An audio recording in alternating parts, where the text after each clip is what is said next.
পুনরায় মথুরায় চলে গেলেন, যেখানে ছিল তার আপন যাদব বংশধর। তাই এবার আচ্ছা মথুরায় গিয়ে অত্যাচারী কংসকে হত্যা করি, কংসের পিতা উগ্রসেনকে কারামুক্ত করি, তাকে রাজ সিংহাসনে বসায়ে রাজ মর্যাদা দান করে আজ কি করলে? চলে গেলেন পুনরায় আজ গুরু শিক্ষার জন্য, আহা আজ শিক্ষা লাভের জন্য আজ চলে গেলেন অবন্তী নগরে, আজ সন্দীপন মণির আশ্রমে। সেই সন্দীপন মণির আশ্রমে 64 দিনে 64 বিদ্যা গ্রহণ করি। আচ্ছা দুই ভাই কি করলেন না, কৃষ্ণ বলরাম আজ বিদ্যা শিক্ষার জন্য সন্দীপন মণির আশ্রমে গিয়ে আজ এখানে দুই ভাই 64 দিনে 64 বিদ্যা অর্জন করলেন।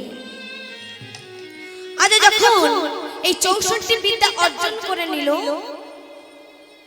অর্জন করার পরে গুরুদেবের কাছে গিয়ে বলছে, গুরুদেব গুরুদেব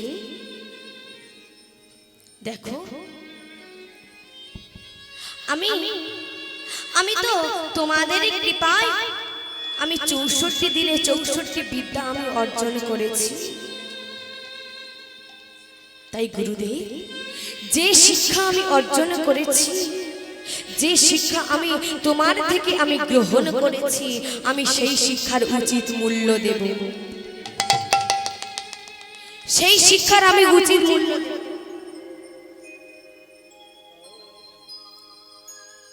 কি লীলা রে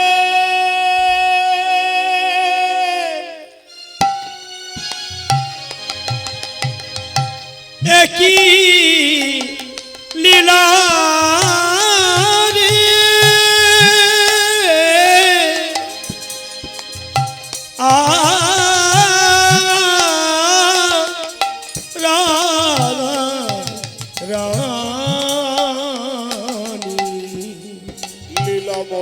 কি মধুর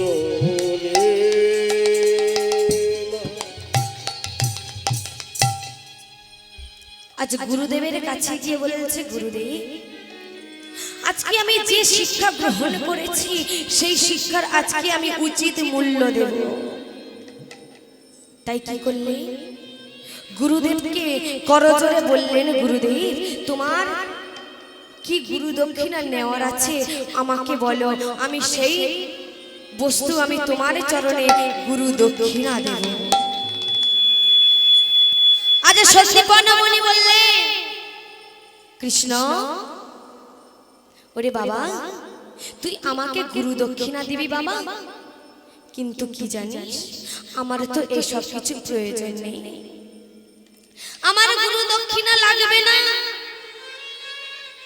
তোর ওই ধন ঐশ্বর্য সম্মান আমার কিছু চাই না। না গুরুদেব আমি তুমি এত পরিশ্রম করে আমাকে যে শিক্ষা দিয়েছো, সেই শিক্ষারে যদি না আমি উচিত মূল্য দিতে পারি তাহলে এই শিক্ষা আমার যে কোনো কাজে লাগবে না। বেশ তুই যখন সত্যই আমাকে গুরু দক্ষিণা দিতে চাইছিস, যা তুই ওই মায়ের কাছে যা, তোর মা উচিত মূল্য তোর থেকে নিয়ে নেবে, তোর মা ওই গুরু দক্ষিণা তোর থেকে নিয়ে নেবে। তাই আজ দুই ভাই ছুটতে ছুটতে আজ মায়ের কাছে যাচ্ছে, মাকে ডাক দিচ্ছে, মা মা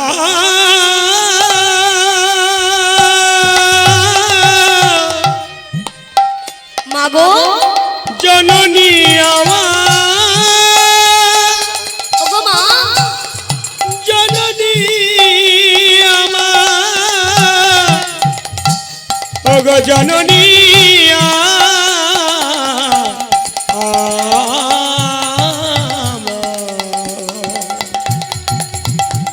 একেবারে কৃপা কর ওগো জননী আমার, আমার মা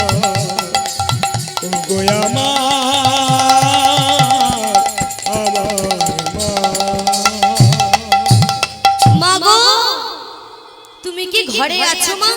যদি তুমি ঘরে থাকো তাহলে তুমি একবারে কৃপা করে দর্শন দাও। তাই এবার যখন কৃষ্ণের ডাক যখন শুনতে পেল আচ্ছা গুরু মাতা,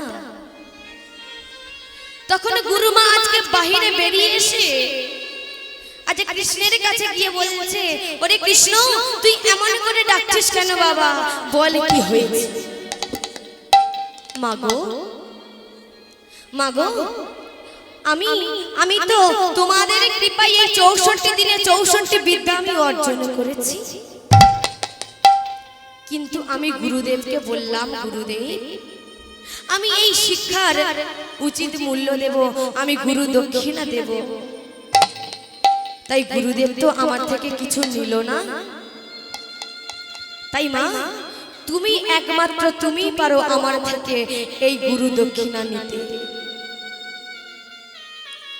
মাগো একবার তুমি বলো তোমার কি চাই, তুমি আজ যা চাইবে আমি তাই আজকে গুরু দক্ষিণা দেব। হরে কৃষ্ণ, আমার যে কিছু চাই না বাবা, আমার যে কিছু চাই না, তোর কাছে মণিমুক্তার